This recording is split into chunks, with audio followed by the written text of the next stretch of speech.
You're listening to The Greeks Gridiron. Now here's your host, Ethan Haristadoulou. Welcome back, everybody, to The Greeks Gridiron. I am Ethan Haristadoulou, and it's been about a week since we last talked anything about football. I have been on vacation, but I am excited to be back to dive in and finish out my divisional rankings for the offenses of the NFL. Today, we are focusing on the AFC South, a division that has, I think, a lot worth discussing here. Obviously, there is a very heavy favorite, I would say, in the Houston Texans, but there's a lot of conversation to be had about 4, 3, and 2, as well as, of course, who should actually be at number 1, taking a look at what moves were made this offseason and who might be able to leapfrog the Houston Texans if that is a possibility. So I invite you all to comment down below. Let me hear your thoughts on this division here. How would you rank these offenses? But we'll start with the number 4 team and work our way up to the top here. And starting with that number 4, and after some heavy consideration with so much turnover going on in regards to the coaching staff, to player personnel as well, I'm going to settle on the Tennessee Titans sitting in that number 4 spot. Now, I will say that there is a lot to be excited about with what this team could potentially look like, and I do think that there is going to be improvement from the Tennessee Titans this year. I would be shocked if this offense ends up being worse than what they were last year. So I do expect to see improvements in the right direction here. With Nick Holtz coming in as the new offensive coordinator under Coach Brian Callahan, who is taking over as the head coach of the team here. He spent the majority of his career coaching with the Raiders while in the NFL. He did recently have a stop as OC for UNLV in 2022 and then was OC for Jacksonville last season here. Will Levis is their guy over there in Tennessee, and Brian Callahan and Nick Holtz have the offense here to try and lead this Tennessee Titans team out of the post-Derrick Henry era, and we're going to see what this offense could potentially look like. And I'm somewhat expecting to see a little bit more of an aerial attack and maybe a little less focus on the run now that the rushing king has departed from Tennessee. There's a lot of reworking going on with this team here, and when you look at the way this team finished last season, 27th in points per game, 27th in yards per game, 29th in passing yards per game, tied for 4th most sacks allowed, 28th on third down. They had the 6th most offensive penalties. The good news is there's just about nowhere to go but up for Tennessee. And like I said, I do expect to see improvements with the changes that they made. You look at the additions that they've had this offseason here. Wide receiver Calvin Ridley coming in here, who averaging about 13.4 yards per reception, had 1,000 yards, 8 touchdowns last season. A guy like Tyler Boyd, who's coming in to work the slot for the Titans as well, who has a career average nearly 12 yards per reception. This is a guy that has kind of flown under the radar, I would say, because of the amount of wide receiver talent that has been in Cincinnati during the duration of his career.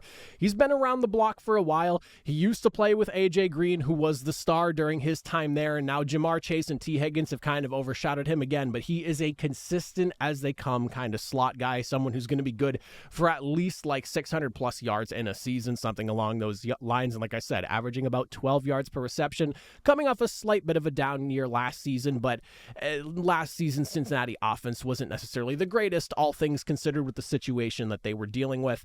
You also have an addition to the running back room and running back Tony Pollard, who at only 26 years old should be a stud for this offense here. Like I said, very different type of running back from Derrick Henry here, so this should change the way the offense looks. Over the last couple of seasons, he's had about 2,700 total yards on the ground and through the air with 18 touchdowns, averaging 5.1 yards per touch.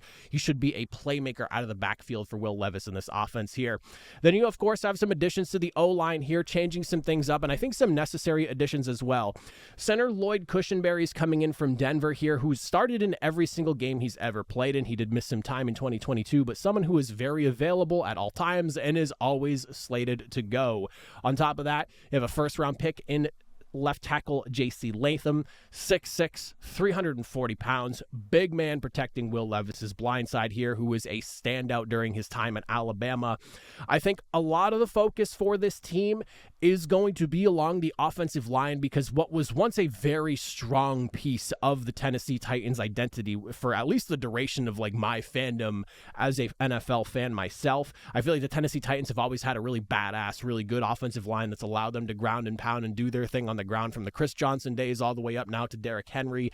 They've always consistently had a really good line as long as I've been watching them, and last year was definitely a bit of a shell of what we've seen from years past. So I think All eyes will be on the offensive line and a lot of very young guys at that. Aside from Lloyd Cushenberry, you're looking at guys that have all been drafted within the last 4 NFL drafts. So, I mean, you're talking about a very young core being led by Lloyd Cushenberry himself. I'll also be curious about like what the actual scheme and how the attack looks like for Tennessee here. But with so many changes in new system, Will Levis in his second year, and I would say someone who had some high highs last season, but also some lows, I would put this group at number 4. I'm expecting to see improvement from them. I think with an offensive-minded guy like Brian Callahan and Nick Holtz working with him, we should see a very offensively minded team altogether. And I think this team's going to want to throw the football and utilize all this talent that they've brought in this offseason to maximize what Will Levis could potentially do. Now, moving into number 3, and I had a really hard time going with 3 and 2 here, so I will say that. After some heavy consideration here, and if you are unaware, I am a Colts fan. I have a Manning jersey and a Luck jersey sitting right behind me here.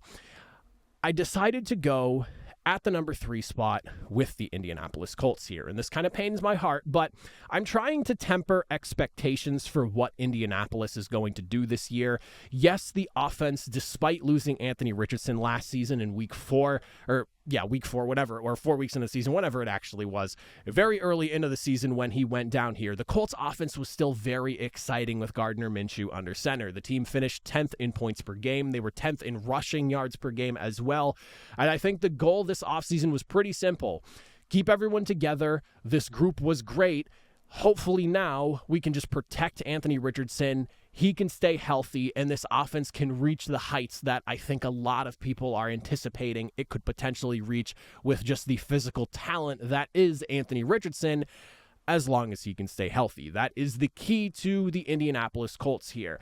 I'm not saying that he can't stay healthy. I'm not saying he's injury prone. He has an injury history, though, and that is something for me to be concerned about here as both a Colts fan and just in an unbiased look at everything here.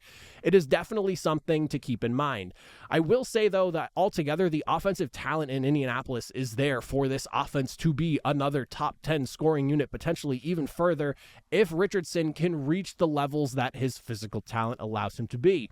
Most of your additions came through the draft. There wasn't really a ton in terms of free agent signings here. Like I said, it was basically run it back with the same group and just add some reinforcements. A lot of the additions came in the draft. You look at the 2 wide receivers that were taken in this year's draft for Indianapolis, and with Josh Downs going down with an injury during camp here, this could definitely open things up, especially for wide receiver Anthony Gould from Oregon State. Slot guy, averaging 16.2 yards per reception in college here. He's probably going to get to see more opportunity than was initially anticipated, depending on how long this Downs injury kind of takes him to get back from. You also, of course, have Texas wide receiver Adonai Mitchell, who last season, 845 yards, big-bodied guy, like 6'3", I think it is, 6'3", 6'4", something along those lines. Tall dude. 11 touchdowns, big red zone threat, 11.4 yards per reception. Great addition there. I really like the Colts wide receiver room, and I think they do have a case between them and maybe even, I would say, Houston as like the deeper of the wide receiver rooms in the AFC South right now. Jacksonville obviously would probably want to have a discussion about that as well, but I do think that Indianapolis and Houston have just a little bit more in the tank. I'd probably give the slight edge to Houston here, but I think the discussion is definitely there. It just kind of depends on what you feel, I guess, about Stephon Diggs at this stage in his career right now and what you think he's still capable of doing in comparison to Michael Pittman and where he could be and could be going. So again, good conversation to have. Not what we're looking for right now, though.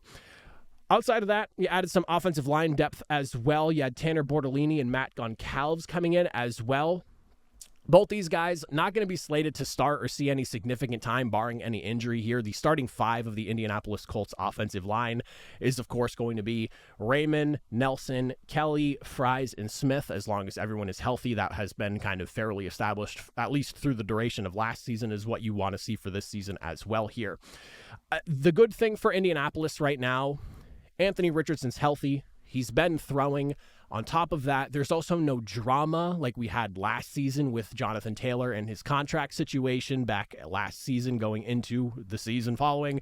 It was also clear to me last season that the offensive scheme that Shane Steichen and Jim Bob Cooter have put together over there is a scheme that can succeed with good quarterback play. And Gardner Minshew, great guy, very good quarterback, great when you need him in a pinch.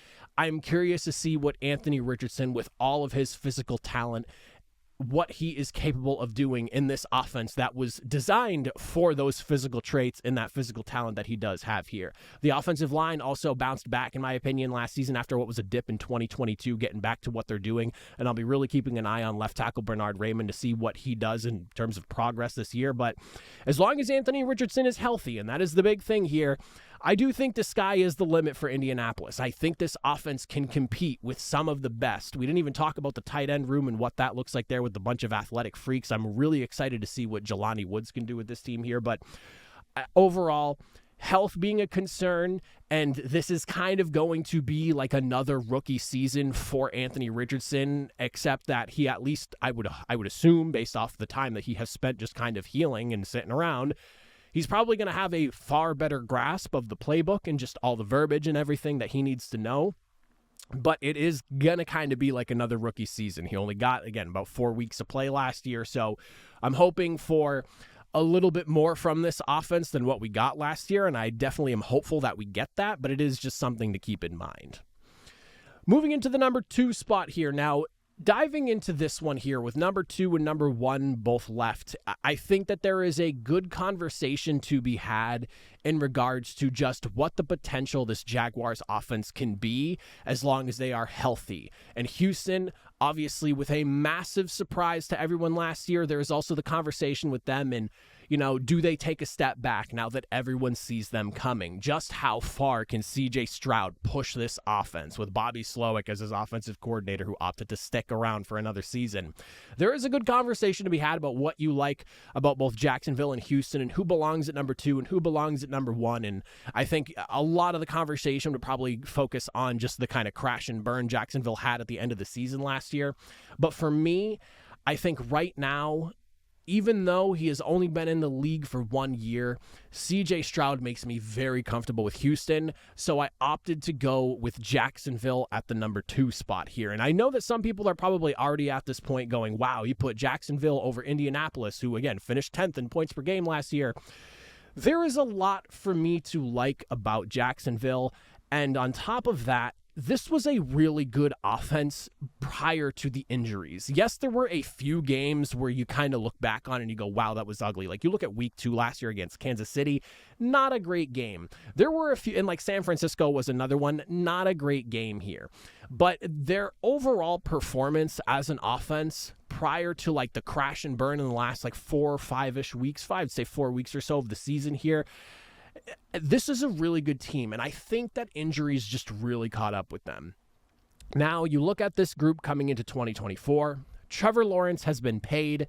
Your wide receiver room has seen some reworking, but I think has a lot of upside and is really an exciting group altogether to look at here, complemented by a really talented tight end, really talented running back. There's a lot to like about what this offense looks like as far as a starting group of 11 is concerned. I think it's a very big prove-it type of year now, especially with Trevor Lawrence getting paid. Jacksonville needs to come into this season and they need to compete, not just for a winning season, but you need to be competing for the division. Like, yes, Houston came in last year and shocked everyone, but this is a prove-it type of year for not only Trevor Lawrence, but Doug Peterson, for Press Taylor, the offensive coordinator, and I am expecting a bit of a bounce back for Jacksonville. I think they're going to come back strong on this one here, and I think they're competing for this AFC South divisional title. I don't think it's just going to be a walk away or I guess like a walk-off win for Houston. I definitely think this is going to be a competition.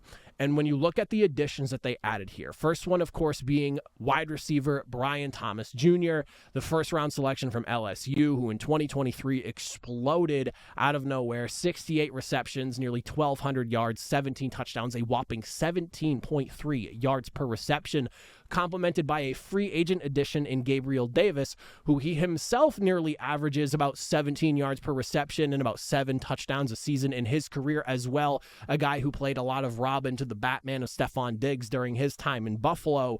This is a really formidable group that you add in a guy like Christian Kirk, who I think, for what I remember his signing and people looking at the money he got thinking, wow, $20 million per year, or was it $19 million per year for a guy like Christian Kirk? Holy overpay. And now we have guys getting paid $30 million a year, and Christian Kirk kind of looks like a bargain number 2 kind of guy, and he's at this point, kind of the number one, at least at this very moment here. And he's a talented guy, 1,000-yard receiver now that he's been the focal point of an offense in Jacksonville, something that he was also knocked for when coming into Jacksonville after signing out of Arizona. This is a really talented group of guys. And again, like I mentioned, with Travis Etienne and Evan Ingram here, your skill group of 5, you're being your 3 starting wide receivers, on top of your starting tight end and your starting running back, are all really good players, coupled by a really nice quarterback in Trevor Lawrence, a guy that I believe in, who I think is a stud and has just had some really bad injury luck and also some tough situations to kind of work through to get to where he needs to be. But overall, a talented group of guys. Couple that with an offensive line that did see some good additions here. I think Mitch Morse, who was a Pro Bowler in 2022, hasn't missed more than 4 games in a season since 2018, will be an excellent addition to the middle of that O-line. You had a 4th-round pick in right tackle Javon Foster as well. This is a really talented group, and one that I think should perform at a far better clip than what we saw them doing at the tail end of last season. Like I said, injuries just really catching up with everyone. Trevor Lawrence was a mangled mess by the end of the season. And I think that gets lost on a lot of people because he was playing every single week regardless. I don't remember if he missed a game or if he chose to play or not. I forget how that whole situation worked out off the top of my head. I feel like he maybe missed a game, and I do remember something about that against someone. Maybe it was against San Francisco. I don't remember. But I know Trevor Lawrence was hurt, and he was dealing with a handful of injuries, and it was affecting his play very clearly on the football field. I think a nice reset from the offseason, some nice additions to the offense as well, and a healthy group coming into 2024 will give us more of a look of, I would say, like the offense that we saw, not in the last 4 weeks of the season, but if you dial it back about the 4 weeks prior to that, they were averaging about 29 points per game. Again, this is a team that finished the season averaging about, 16 points per game in those final 4 games they played. But again, 29 points per game in the 4 games prior. That was the offense we were expecting to see to finish off the season before injuries really caught up with them. So I'm expecting the bounce back from Jacksonville. I think that they're going to compete. I think they're going to give the Texans a little bit of a run for their money. I might get burned on this one here, but I do have just a lot of respect for Doug Peterson. Again, I'm a big fan of Trevor Lawrence, and I think that this offense as a whole is poised for that bounce-back season. And then, of course, at number 1, to wrap up the AFC South, we have the Houston Texans. Who else but? With 2 big trade acquisitions this offseason, this offense has reloaded and it's ready to go. And on top of that, this is a team that I think is going to be a headache and a nightmare for opposing opponents, even though everyone knows they're coming now. That seems to be the big conversation right now, is that the Texans are poised for a drop-off because everyone knows that they're coming, tougher schedule, and yada, yada, yada. Well, that's all fine and dandy. However, Bobby Slowick decided to stick around despite being a top head coaching candidate here. I think on top of that, you look at this team who finished 13 in points per game, 14th in total yards per game, but this was despite the fact that they had literally no ability to run the football, it felt at some times last season, just averaging about they were 22nd in yards per game, 23rd in total rushing touchdowns scored last year. They couldn't run the ball, but they sure as hell could throw the ball all over just about any defense they were going up against. So when you look at the wide receiver room and the way things are setting up with Tank, and this was even after Tank Dell went down for injury, never mind before he went down with his injury, you have Tank Dell, Stephon Diggs is joining the fray. You have Nico Collins, Noah Brown. I mean, you have a group of really talented guys, not to mention a guy like John Mechie III, who has not had a ton of opportunity yet during his early career to really get things rolling now with a guy like CJ Stroud throwing the football. If he gets some opportunities, I could see him maybe showing some flashes here or there as well. You, of course, decided to keep, and I'm a huge fan of this one here. I remember talking about this early in the offseason, people being up and down on it, but I'm a very big fan of the fact that they kept Dalton Schultz around. You also have a guy like Jordan Brevin, who I think is a nice number 2 option at tight end for the Houston Texans. And on top of that, the big addition in Joe Mixon at the running back spot as well. With wide receiver Stephon Diggs, I think that the conversation really is just a matter of like, where do you think he is and where is his head at in his career currently right now? This is a guy that's had 100 receptions in his last 4 seasons, over 1,000 yards in his last 6 seasons. He is a talent nonetheless. Even when he's having a down year, he's having better seasons than most other wide receivers are. It's just a matter of, can the Houston Texans keep him in a happy place, is probably the best way I could put that here. Joe Mixon, last season, 1,400 yards, 12 touchdowns, 4.6 yards per touch. I think this is a huge upgrade to the running back room, to go along with someone in Dameon Pierce, who a lot of people were expecting a lot from last season, and he ultimately kind of fizzled out and did not have the sophomore campaign after what was a strong rookie start the year prior. And the biggest thing for me is just this offensive line being back, being healthy, being ready to go. Kenyon Green missed all of last season. Juice Scruggs and Titus Howard all missed basically a little bit more than half of the 2023 season as well. You added some reinforcements with a guy like second-round pick and left tackle Blake Fisher, who anchored the right side of a historical Notre Dame offense for the school's history.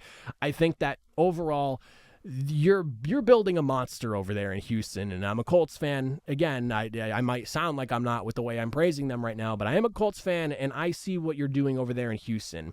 I think the sky truly is the limit for this offense here. Stephon Diggs, we just need to make sure he's happy with whatever's going on over there in Houston. I'm going to anticipate maybe a dip in receptions. I think this might be the first time in the last 4 years that we see Stephon Diggs not catch 100 passes. I could be wrong on that. He might end up being the focus of the offense here, but there's just so much talent to throw the football to over there in Houston that I wouldn't be shocked if that number does slightly dip down there. But the big thing for me, if the offensive line is healthy, which dealt with so many injuries last year, I think that opens up things in the run game. You add in the complement of Joe Mixon joining the fray over there in Houston, and you have yourself one hell of an offense to look forward to. I know there's the conversation about the sophomore slumps for quarterback C.J. Stroud. I myself personally am not too worried about that. I feel like with what we saw from C.J. Stroud last year, the confidence that he displays, the way he throws the football, you feel there's a presence and there's like a poise to him that you don't necessarily get from every single quarterback in the league, especially at such a young age like him. I'm not too concerned about a sophomore slump for him. There's just way too much talent around him, coupled with a guy like Bobby Slowick, who is clearly doing everything in his power to maximize the potential of C.J. Stroud, and him sticking around in Houston rather than taking a head coaching job somewhere else for, I'm assuming, what would have been more money, is somewhat shocking, but something that I was excited to see for this offense here, because you're keeping that consistency together, and that's a huge thing, because typically when you get really good young quarterbacks, offensive coordinators start flying off the shelves from that team because they look really good with a young QB, so obviously they should be good at what they're doing if they're taking a young guy and making him successful in the league. But the fact that Bobby Slowick stuck around to keep this offense built the same way around C.J. Stroud, I don't know. I might be running in circles here, but something is brewing over there in Houston. I see it coming from a mile away.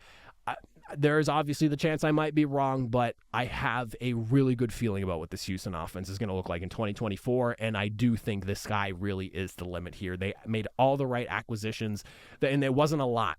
That's the key thing, is it was just like one or two things to really push this offense to the next level. You're getting guys back healthy from injuries that you lost for the majority of last season. This is going to be a unit that a lot of people need to worry about, because while there's a big group of people talking about everyone knows they're coming now, a lot of those people don't realize that Houston did what they did last year with a fair amount of injuries and a lot of key ones on the offensive line on top of that. And with a healthy group, they're just going to be a nightmare to contend with. But those are my rankings for the AFC South. Let me know in the comment section down below your thoughts and opinions. How would you rank these 4 teams? Offensively, of course. But that is it for me. As always, if you made it to the end, I greatly appreciate it. I'll see you all next time. Have a good one.